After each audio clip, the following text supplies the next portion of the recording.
All right, guys, been a long time since going live, so I'm excited to maybe do some Q&A here. Got a lot going on here at Underground Strength headquarters. So I love to start with questions, Q&A on anything. Some of you may have seen that we just released a new training program called Dad Strong. That's on Train Heroic. It's a monthly program, but there's a lot going on. Underground Strength Gym, going to get a new head coach. Man, just a ton of stuff going on. And I got to tell you, I've heard this saying before, and I had to really punch myself in the teeth with it, was, if you don't change the way you do things, then you cannot expect a different result. We've heard that, right? That's the definition of insanity. And the big thing I'm learning is I'm getting older, right? I'm almost 49. It's creeping up. And my kids are getting older, is really that you have to have a team. You cannot do everything on your own. Are there some people that could do, things solo, whether it's coaching or running a business? Yes, certainly can. But a lot of things are just not my forte. They're not in my unique ability, as Dan Sullivan calls it. Say hello to everybody. And so I bring on a team member, a teammate who can do that thing great, and that is their unique ability.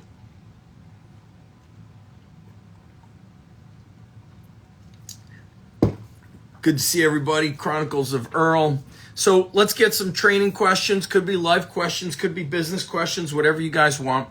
I have a lot of things on my to-do list. Normally it's not this messy, but there's updates going on at the Underground Strength Gym, updates going on for the online Underground Strength Coach certification, and there's certainly updates going on for our 2 programs on Train Heroic. There's a lot going on. We got a good question here. Oh, I think I missed it. Oh, Chris Ferry, absolute versus relative strength, which is more important, or are they both? One thing you see me say quite often is I live in the gray. I say it depends. Why does it depend? Well, you need absolute strength if you're a certain kind of athlete. I had a conversation with a wrestling coach today. I said, take a look at the dual meets. I go, until the region tournament comes, pretty much every match ends in a pin in the first period within 90 seconds. That's out of control. That shows you that there's a massive difference in sports skill and wrestling, massive difference in absolute strength. So I think relative body strength is crucial. I don't like seeing athletes who could, I call this strong and useless. They can squat, bench, deadlift, clean, heavy, but they struggle. They could barely do lunges. They can't do one pull-up. And listen, sometimes kids don't know what they don't know, and it's really the fault of the sport coach or I hate to say the weight room coach, not a qualified strength coach, people running the weight room that don't place priority on the most important things. Calisthenics are crucial. I love some of the simple stuff Jim Wendler does, like he'll do a 5-3-1 barbell lift, and then it's all calisthenics. So it might be 50 reps of 2 exercises or 100 reps. So it might be trap bar deadlift, and then you got to do 50 push-ups, 50 inverted recline row. Or it might be bench press or incline bench or military press. Then you got to do 50 pull-ups and 50 dips. Could be 10 sets of 5, could be 5 sets of 10, could be 20, 20, 10. But the supplemental work is coming through the calisthenics. I love that. I think that's a very powerful and simple way of training. And that covers the strength aspect. That covers the muscle building, the hypertrophy, the functional muscle building. And then we want to make sure we have athleticism. So we want to incorporate sports into the warm-ups. Ultimate frisbee, ultimate football, small court basketball. What's the small space soccer? What do they call it? Futsal. I remember my daughter. A lot of her earlier coaches were from different parts of Russia, the old Soviet Union, and they did a lot of these mini games as warm-ups to get the kids athletic. And I love doing that stuff. We do that at the Underground. And I've been having a lot of conversations with coaches recently about the strength of the kids at the Underground from pre-2010. And I said every week you saw athletes squatting 405 we had tons of kids flipping a 600-pound tire when they weighed 150 or 140. We don't even have a 600-pound tire anymore. I can't remember the last time somebody squatted 405 at the underground. I think it happens like once a year. And so athletes are not as strong. Why? They're too busy doing their travel sports. They're too busy training, not just with the strength coach, but now they got to go to the local gym with their friends where they do high volume, they do forced reps. They do everything I did in the early 90s, which made me weak. Okay. Coach Manny, what's up, big dog? Send me an audio. I would love to hear how you're doing. Coach Manny, man, if this is the right Coach Manny, he came out and did the underground strength coach certification 10, 12 years ago. Okay. I started the underground strength coach cert it was like the end of May or the beginning of June of 2008. Because I opened the underground warehouse in 2007. So let's get another question. That was a good training question. Got questions about Dad Strong. You can also just send a DM with the words Dad Strong, and you will be connected into our, I don't even know, our universe, and you'll get information on Dad Strong. Bill Anthus in the house. What's up, Savage Man?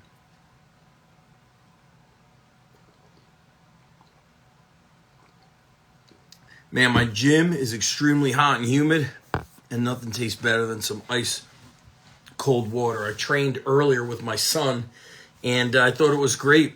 I love when I come across old photos and videos of my son training at the underground, and it's like the kid's taller than me now. He actually just got his permit today, so he was driving. Bill, you're the man. Shame on me for not seeing you yet. How did you go about getting your daughter training at an early age? What kind of things did you have her do? Thank you, Stu. Stu, what was very important was when we moved to this house 15 years ago, in the garage, I have high ceilings. I set up a climbing rope, gymnastic rings, and I had extra kettlebells. So my kids were seeing me training at home. So they'd see me climbing the rope, and then they would climb the rope, which is easy to do when you're a 3-year-old kid. They saw me sprinting up and down the street and pushing my wife's truck. They would see me jumping up and off the stairs, my plyometric training. They saw me doing all kinds of calisthenics, kettlebell carries. So they said, or they thought, oh, this is normal activity. We're supposed to do that. So my kids had a folding gymnastics mat, and we'd put it on the front lawn. And so while I was outside training, they were trying to mimic me by doing push-ups and, whatever it actually looked like. It didn't look like push-ups, but they were moving. And so that really instilled in them exercise. The other thing is my wife really organized a lot of high-level training for my daughter. When my daughter was young, she was going to the Rick Macy Tennis Academy. So she started doing that. I think she was 6 years old, possibly 5. And those coaches at Rick Macy's Tennis Academy remind me a lot of the coaches that we build and get at the underground strength gym. They have high energy. They have attention to detail. They do not accept mediocrity. They have high energy, whether it's the afternoon group or the morning group. They don't, get tired. They're just really, living for that relentless pursuit of excellence. So she was around a lot of great coaches, which is important. My buddy Joe Ken, Big House Power, always says to me that, I didn't turn my phone on Do Not Disturb. Hopefully nobody calls. He says, your kids are going to have many coaches in their lifetime, but they will only have one dad. I mean, some might have more than one dad, but they need you to be their dad. They don't need you to be their coach. And so that's important. So even when they were younger, training at the underground, I did not coach them. I had them go when my coaches were working. Rebels, too. Hi, Zach. This is an NHSCA question. For those who don't know, I'm the state chairman for New Jersey NHSCA. For the upcoming school year, how are you selecting students and or student athletes for your during school session? Great question. So let me break this down very quickly. When I got hired, it was the year before COVID. They told me, Zach, you're going to have one phys ed class and you're going to pull athletes from that block, different teachers, but anybody in that block will go with you to the weight room. Well, there was no kind of hard line of, if you're an athlete, you train with Coach Evanesh, period, end of story. There was none of that. And so what we just did, which was really didn't need to happen, we just needed coaches to say, this is what we do. But that has gone away in the public schools, unless you're in South Carolina, Indiana, Iowa, Michigan. They have classes. Like South Carolina, football has a class. Volleyball, basketball, wrestling, they all have a class. Let me turn my phone on Do Not Disturb. Hold on, team. Okay, sorry guys, had to turn my phone on Do Not Disturb. So in other states, sports have classes. What I have is a strength and conditioning, sort of an elective. It's during the physical education class. Students had to go to guidance to sign up for it. They cannot be a freshman because some freshmen go out for sports, then they quit. So it's sophomores and up, and they will have a strength and conditioning training session with me unless it's driver's ed or health. I think the best way to do it is an athlete has to have a mandatory strength training session twice a week at the school with a qualified strength coach.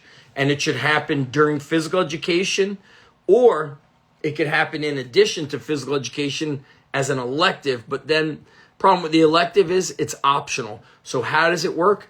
Administration must really kind of enforce it as a like a liability factor. And then the other thing is the sport coaches must be on board. So for example, at Southern Regional High School in New Jersey, the football players will not get their helmets in August unless they have accumulated 75 school strength and conditioning workouts. That means 3 workouts a week from January up until August, which is not asking really a lot of kids who are getting involved in a sport where bones have been broken and kids have been paralyzed. Kids have died playing football. There were several deaths the past 2 years in New Jersey, likely from some sort of a concussion. They kind of, don't really publicize that stuff, but 2 football players died in their sleep, I believe, a year or 2 ago. So, there needs to be some sort of mandatory strength and conditioning in the school with a qualified high school strength coach. If the school does not have a qualified high school strength coach, it should be on their responsibility to connect with a strength and conditioning coach somewhat in the area who is qualified and experienced, and then they outsource to him or her. I hope that helps. If that doesn't help, send me a Instagram DM. What changes, improvements are you striving to make to your after-school session? We just got 2 new TVs donated by Brian Bott. He's a local strength coach. A little bit heartbreaking that the school couldn't provide it. That's a little bit frustrating, and I'm putting that out there. I don't care that that is stating the facts. And then the thing is getting the sport coaches to have a higher standard. And so if you as the strength coach are chasing kids and chasing sport coaches, you are a salmon swimming upstream. You will never win. I was just having a conversation with a coach who was telling me when he got a new basketball coach at his school, his basketball coach met up with him, went over the program and said, can you incorporate and implement, these aspects?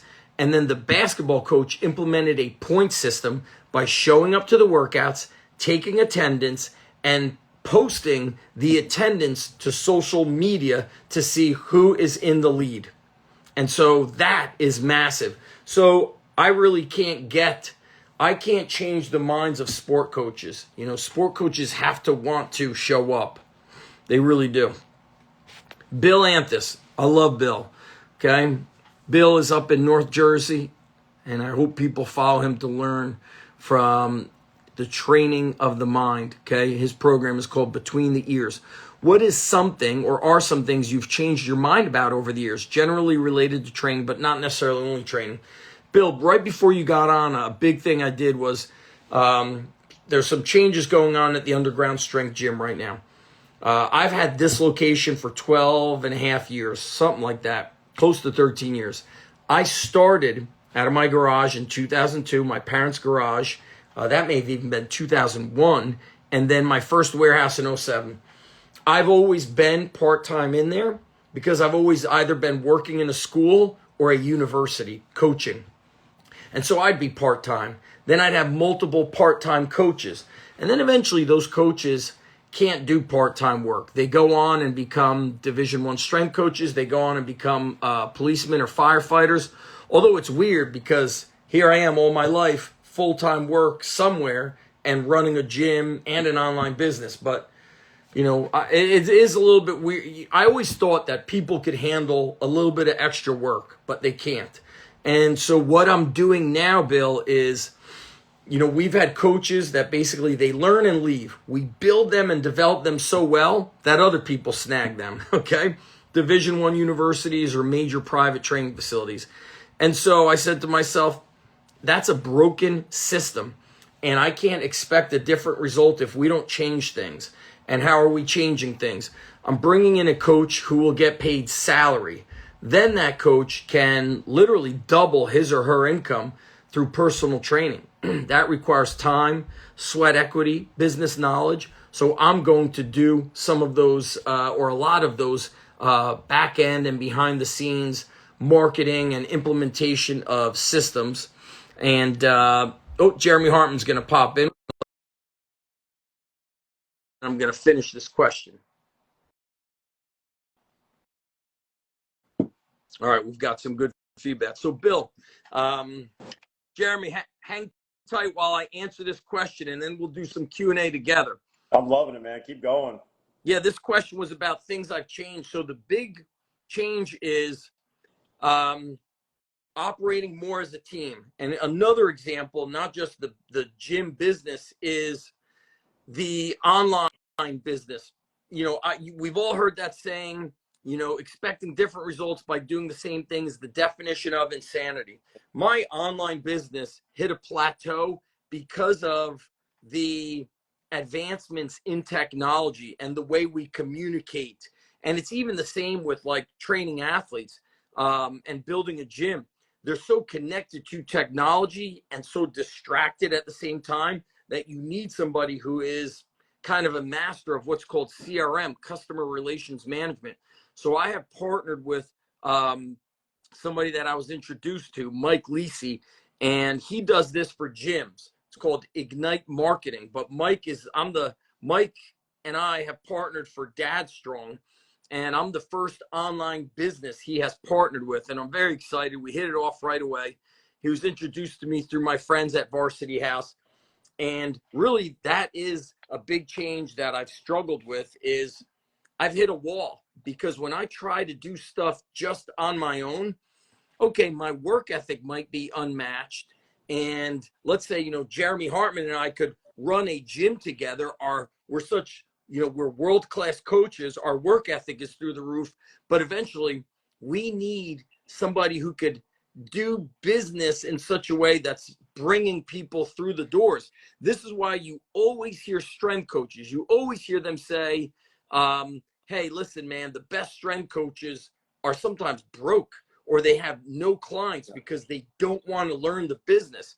Well, that's like, you know, a sport coach who's losing and doesn't want to learn the skills or the practice plans needed to change. And so the biggest change I am making, or one of the biggest changes, is working with people and bringing people in and really, like accepting the abundance mentality. Like there's enough pieces of the pie for everybody. And I think in my younger years, I used to really, I had it to a point unless you were near me. I looked at everybody near me as a competitor. But now I just view it as people are pretty much going to go where they want to go. But I'm learning that those that are succeeding online and in business and impacting the most people, they have some sort of a business or technology partner that helps them organize. So a little bit of a loaded answer. I'm going to see if I missed any questions here. And then Rebels 2, if you've got another question, please send a DM. I will answer. And then Jeremy and I could maybe take training questions. My buddy, Coach Paul Colodi, you know, he just commented, we say this in the NHSCA, whoever is running the weight room must be educated and qualified. It can't just be, I'm running the weight room. What, you know, this is why Jeremy, this would make sense to you. I always tell people, if squatting is the same everywhere, then why aren't we all like beating the guys, back in the day at Westside Barbell? Or, you know what I'm saying? Like, if benching is all the same, why are some gyms like Jeremy has Hartman Performance? Why aren't we all benching what his team benches and squats? Well, I'll tell you why. It's not what we do, it's how we do it, right? So my son is driving a car. Well, so do the guys in NASCAR. It's the quote unquote same thing, but they drive much differently.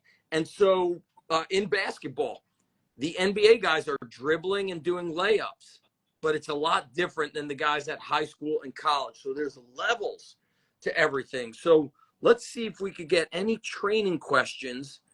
Bill has another question here. I need to do a Strong Life podcast with you, Bill. Let's message each other. So Bill says, I love the honesty. It's gotten me thinking. Always been a big fan. Appreciate you sharing all your expertise. So I know Bill's wife. I've known her for a long time. She's was one of the OGs in the early days of CrossFit. And Bill is bringing a different element to coaching. He's coaching the mind, not just the body. And Jeremy will tell you, like anybody who he trains, if they're succeeding at the highest level, it's a different mentality, See what questions we have. Jeremy, what's something that's on your mind that's firing you up a lot? Something that maybe you've changed in business or life or training? Yeah, the business aspect, when I was talking to you, because I had the Ed Cohen seminar coming up, and I reached out to you. I'm like, hey, how do I need to go about this? And you talked about, hey, you got to post something every single day. Hey, you got to have Ed put something on his about this. Hey, you need to hold a live question and answer. Hey, you need to have other people tag you and stuff. You need to keep this going out all the time.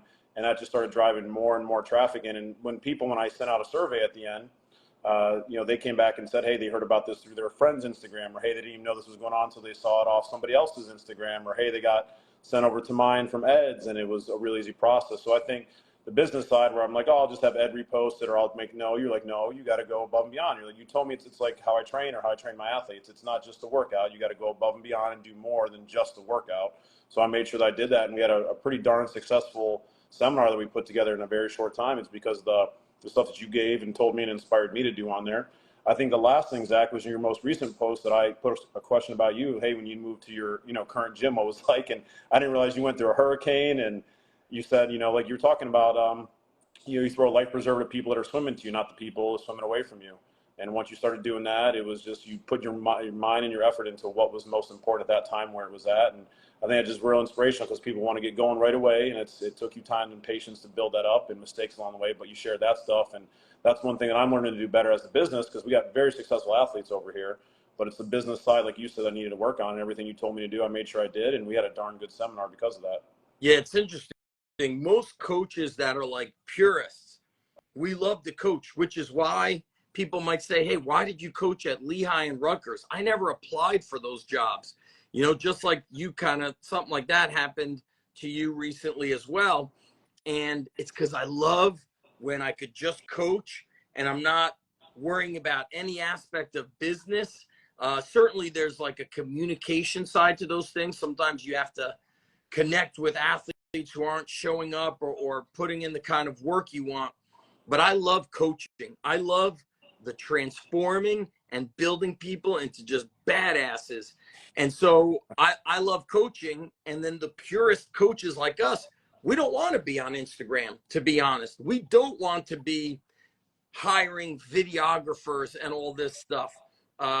Nate Stout, great to see you on here. We really don't. And it's like Joe DeFranco and I did a business seminar 2 years ago. It's a bonus to the SSPC cert. And Joe said, if I had somebody ask him, what would you do if you start all over again? He goes, I would hire a full-time videographer to follow me everywhere. And I said, Joe, that is the most heartbreaking answer. It just crushes me that we're not saying I would hire a coach. I would train that coach and build a team. He said, and I said, it's the unfortunate reality is like, this is where people live. They're following all these most popular influencers. And then here's the other thing is like, what is the reality is, I'm on almost 49, right? Getting closer to 50. I always say, oh man, I wish that when I was younger, we could have recorded all that. Like I see the training I did back then rivaled what, as a natural bodybuilder, rivals what pro bodybuilders were doing. But those times are gone. And so there's windows of opportunity in life that you get to do certain things, and then you got to evolve. So I'm going to take this next question about the new program I've got called Dad Strong. He said, when you are designing a 1-week cycle, what movement patterns are a must, and what are your novice level movements for each? So usually what I like to do for anybody that is consistent, I could plan something out long term. But any of my online programs, just like the Underground Strength Gym, and even the high school, there's a lack of consistency. So what I tend to do is a 2 or 3 week mini cycle. And I love to do some sort of squatting and lunging, a push and a pull. I love carries. And I think you have to do some sort of jumping, sprinting, jumping rope. One thing that people really struggled with in my program was I do sleds all the time. And I've always said, if you don't have a sled, then buy the tank. It's quiet. Make a sled from a tire. And it's so interesting with how everything's so available, how it threw so many people for a loop. Like, I can't get a sled. I can't do it. And it's like, listen, eventually when you want results, you got to punch your excuses in the motherfucking mouth. Like, if a sled is holding you back, I'm not going to be able to help you. Jeremy, you're going to take this next one from Braden. What is the biggest mistake / lesson learned from coaching? Awesome. Well, Braden's one of my lifters. Zach, he's the one that just 23 years old, just squatted 860 drug-free USAPL. And then we benched a solid PR, 644 pounds, deadlift a little over 700. He's 23 from Wisconsin, came down and drove 7 hours in, lived at my house for about 3 days, and we're getting ready for nationals. Had a heck of a day, went 8 for 9, won the junior in the open division out there. He's well on his way to doing some good stuff. So when Braden asked, what's the biggest mistake and lesson you learn, I guess, Braden, when working with you, one thing we talked about was I had to meet you halfway because you had certain things that you were doing that got you strong to where you're at. So I wasn't going to totally change you and put you on my program, but I said there's certain things like he wasn't staying very tight on his benches, Zach, and he was letting his shoulders roll forward. I told him, hey, that's fine for now, but eventually that's going to catch up with you and you're going to have shoulder problems with the weights that you're lifting. So I think the biggest thing with the coaching aspect was learning and making sure that I was meeting you halfway. And, we had a hell of a meet. That was the first time we went 3 for 3 in his squats. He hit him pretty good out there, set the American record in the bench press for us.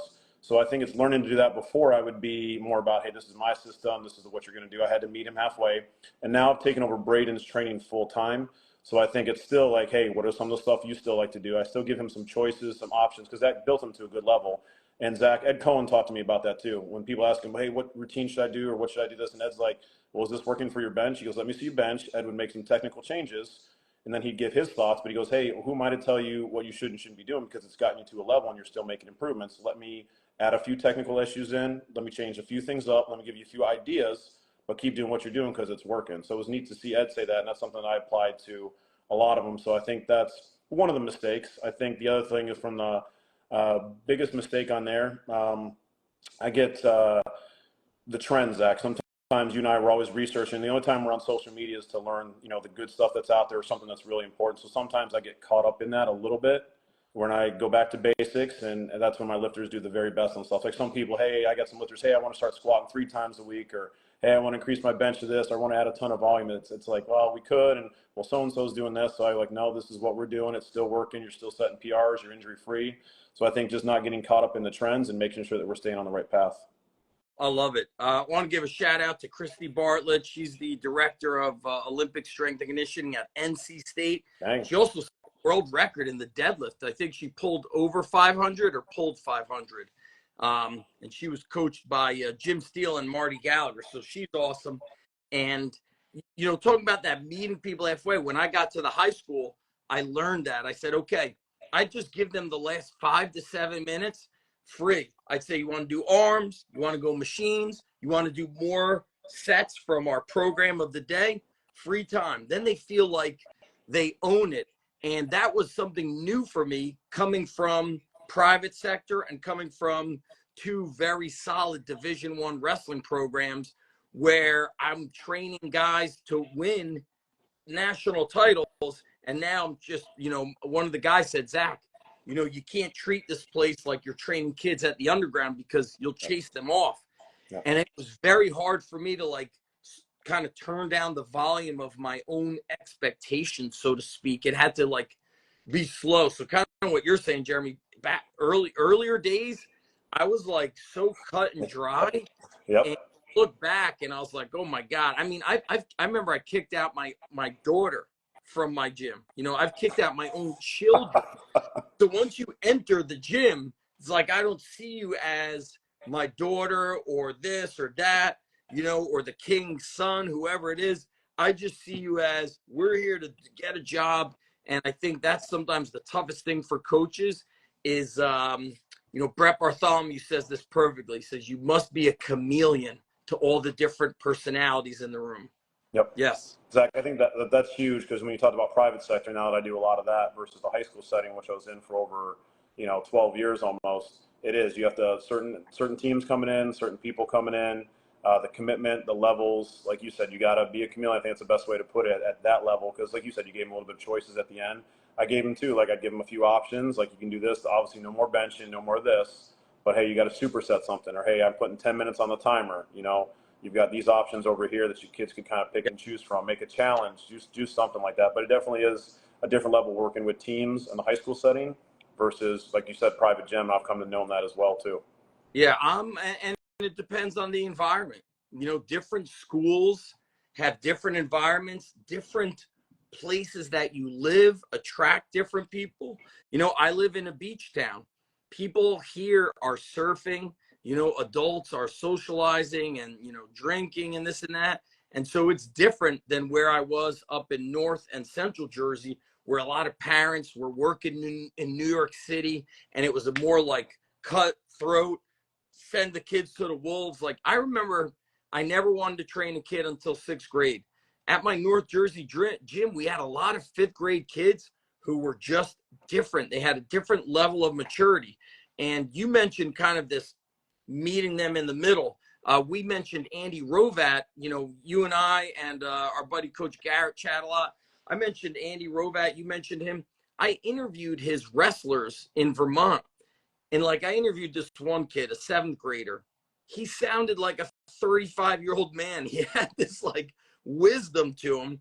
And then Andy said to me, you have to know who can be pushed to what level according to their mentality.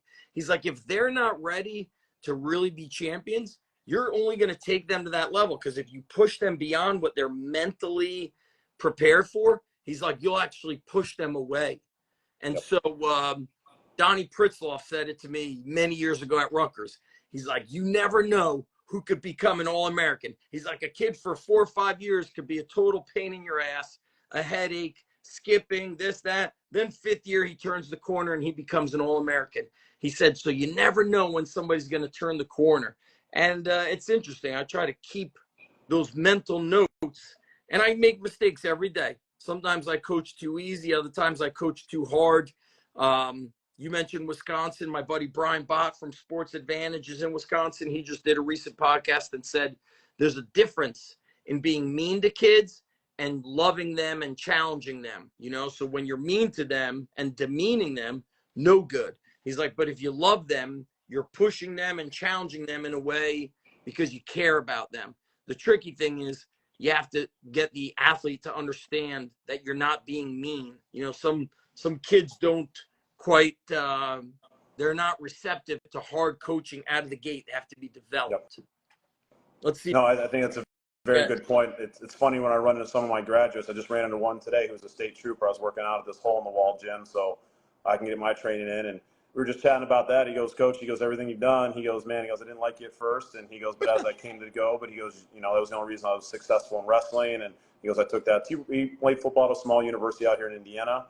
Became a state trooper. He's in the military, doing real well now. But he goes, man, there were talks you had with me. And he goes, I let you down several times. And he goes, I didn't figure out, like you said, Zach, till my junior and then senior year. And then he goes, I remember you gave me I earned, you said, you didn't give it to me. You said, I earned lifter of the month. He goes, I never thought I'd get that from you. He goes, everybody else was around getting it. But he just said, you kept on me in a good way. you tell me the truth, but he goes, you know, you picked me up when I needed it. And he goes, at that time I needed it. And he goes, just made all the difference, especially later on. But he goes, I knew you always cared about me because you know, tell me what I was doing wrong, hold me to a higher standard. And he goes, man, he goes, earning that lifter, he goes, I still have that award. It's on a plaque. It's funny. Just a little piece of paper that I signed on there, Zach. But he just said, you treated me differently. And he goes, you know, I appreciate what you did at the time because that's what I needed at that time. And listen, when you're young, I'll tell you, when I was young, I was too immature and not prepared for some of the great coaching I had. Some of my older athletes or younger athletes who are in high school now are saying, what's up? So good to see you guys. I hope you guys are crushing it. I was at my parents' house yesterday. You know, my dad was born in Romania. My mom is from Israel. My dad moved to Israel. So my mom's like, oh, do you remember when your grandfather took you to Andre's house? And I was like, yeah, this guy was an Olympic weightlifter on their national team. And he was so hard on me, I walked out of his house and cried when if I would have, the next 3 weeks, I should have lived in his gym. I should have been there in the morning. I would have been learning snatches and power cleans and hang cleans and squat jumps at age 13. It would have changed my life. But I had never seen weightlifting before. I didn't know what it was. I thought it was dumb and dangerous. He was in the corner doing snatches and split jerks and dropping the weight. And I was like, what is this dumb guy doing? You know, I had read Muscle and Fitness, and he tried teaching me something, and he yelled at me, and I left. And he couldn't speak English or Hebrew really. So, no, you know, if I look back at that and I'm like, this is why young kids, they don't grasp it sometimes until it's too late. And look, maybe I always say, like, as I said with Dave Tate, the Iron Gods maybe didn't want me to learn at that time. They wanted me to be a coach down the road so I can show other kids the way it's done. Let's answer Brandon's question. Are there any big takeaways or noticeable differences between coaching team sports versus individual sports? How the athletes interact? Are the workouts different? So I'll say this, and then Jeremy's going to answer, and we'll probably shut it down from there. With team sports, even wrestling is an individual sport, but I ask the wrestlers, can you become a great wrestler with a shitty teammate, a shitty training partner? It will never happen. You need a great training partner. And so at my North Jersey gym, we were part of a martial arts building. And my buddy Donnie was the wrestling coach there. And he mentioned one of the NFL greats. It may have been Walter Payton. I really can't remember. But he was being inducted into the NFL Hall of Fame. And he said, listen, all these records you're talking about, these touchdowns and, you know, records I've broken in the NFL. He's like, the best thing I ever did was I was a great teammate. And that stuck with me. And I don't follow football, so I can't friggin' remember who said that. Maybe it was Eli Manning. I don't know. He said I was a great teammate. And I thought to myself, I was not a great teammate. I was all about me. But if I was a great teammate, it would have made me a better leader. I would have organized my teammates to train with me at the gym and do more wrestling. We all would have gotten better. And so even though team sports like football, baseball, you need that cohesiveness, you need that brotherhood, sisterhood, unity, you need it in the individual sports as well. But I think that because of club and travel sports, that is really starting to disintegrate heavily. Everybody's all about me and what's in it for me, and social media is about me. Look at the camera and look at me. And really, if I want a successful gym, I need to showcase the athletes. If I want a successful high school program, I got to showcase them. You know, if I want to be a great parent, it can't be about me. It's got to be all about the kids. And so I think being a great teammate is a lost art form. And, you know, you see this in sports. Kids in baseball are on multiple travel teams, multiple basketball travel teams. And so we have lost that kind of family thing. Now, do the workouts change? You know, I'll tell you this, man, athletes still need to be strong. I think we've gotten way too, you know, you mentioned trends. There's a big trend in measuring broad jump, flying 10, But why are we so afraid to get people strong? Like squatting 405 should not be some groundbreaking, shocking thing. but I haven't had an athlete squat 405 for like a year at my gym. And before that, another year. And 405 squats is not crazy. It should be pretty normal for kids who weigh over 200 pounds. So it's getting, at high school, we don't need fancy. Jim Wendler says, why do you need a fancy program when you can't do 50 push-ups or run a mile? Yep. You can't run a mile. You're a high school kid. You should be fit. Nope. We don't run a mile. We only run 100 meters. We only run 4. God, if you can't run a mile, you're not fit to even withstand practices. So, a little bit of a rant there. Jeremy, what do you got, bro? Well, if you're talking like the difference between coaching team sports like Braden asked versus individual, if you're talking in a high school setting, I agree with you. Like, I would always do challenges at the very end of my workouts. I would always have the teams cheering each other on. The girls would get into it. Zach, it didn't matter if it was a chin-up hold, a plate hold, you name it. I would come up with different challenges, a sit-up, whatever we do to finish off for the day. Just something strength-wise. They would get behind each other. I'd make them cheer each other on. I'd make them highlight certain things. I'd come up with different ones on there. That was something they always look forward to at the end. Some of the girls that were, maybe not, first string, first all this, they would really start pushing themselves hard and they would bring each other up. So, and I would highlight some of those kids that sometimes were kind of on that verge of getting more varsity time, kind of on the verge of becoming a good player. Hey, look how much they're pushing themselves. Look how well they're coming up. Before they were JV, now they're going to be on varsity this week. Coach is actually starting them. So I think, when you're coaching as far as like in a high school setting, I think I gave a lot of challenges. I got the team behind it. If we ever did any testing, Zach, oh my gosh, they would go crazy over that. It didn't matter what sport they were, even my cheerleaders, you name it, they would actually get in there and they get after it. They got excited. So for me at that setting, it was finding always ways to motivate them.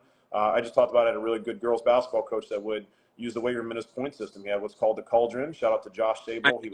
I mentioned it in the beginning about, the point system, but you know what I've gotten away from? Team challenges. So when I'm back at my high school Thursday, team challenge on Thursday. I like it, man. It got them all together, got them excited about it. And then even if we had a tough workout or I got on them, still ended on something like that, always ended on a positive note, like we talked about, as being that chameleon. So, sometimes they didn't even know how hard they were working on stuff, whether it was a plate push down the hallway, whether it was a sled push, the chin-up hold.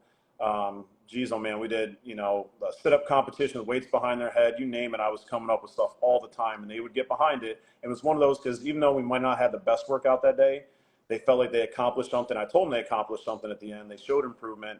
It just got all the kids together on that part. Yeah, those challenges are great, and I'm going to leave us with a funny one. Go ahead, man. At Rutgers, I was also doing a challenge. Plate pinch for time, max pull-ups. And I remember one time it was how many barbell curls could you do with the empty bar? Somebody does 45, next guy 65, somebody does 75, then 100, then 110. Donnie Pritzloff does 300 curls in a row. Oh, geez.